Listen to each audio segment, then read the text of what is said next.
യുദ്ധം ചെയ്ത് കൊല്ലാതിരുന്നൂടായിരുന്നു നമുക്കിത് രാമൻ ചോദിക്കുന്നു. മകനാണെന്ന് പറഞ്ഞിരുന്നെങ്കിൽ നമുക്ക് വേറെന്തൊക്കെ വഴിയുണ്ടായിരുന്നു. പറ്റില്ലെന്നാ പറഞ്ഞ വിഭീഷണൻ. അവനെ അങ്ങനെയേ ഇവിടെ നമുക്ക് തോൽപ്പിക്കാൻ വേണ്ടി പറ്റുള്ളൂ, മറ്റൊരു തരത്തിലും പറ്റില്ല എന്ന് പറഞ്ഞൊരു വിഭീഷണൻ പൊട്ടിക്കരയും.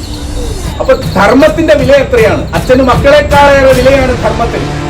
അപ്പൊ അധർമ്മിയായ ഒരു മകൻ പോകുമ്പോ അവനെ അധർമ്മിയായി തന്നെ അച്ഛൻ കാണുന്ന രീതി വിഭീഷണനിലൂടെ നമുക്ക് കാണാൻ വേണ്ടി. അപ്പൊ കുടുംബത്തിൽ നമ്മൾ ധർമ്മത്തിന് എത്രത്തോളം പ്രാധാന്യമുണ്ട് അതൊരു യുവാവായി വരുമ്പോ നമുക്ക് മനസ്സിലാവും.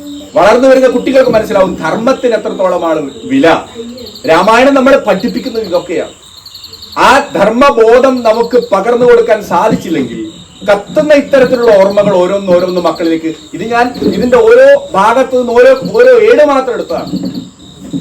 ഇങ്ങനെ രാമായണത്തിലൂടെ പോകുന്ന സമയത്ത് ഓരോന്നും എടുക്കുമ്പോൾ നമ്മുടെ മനസ്സിൽ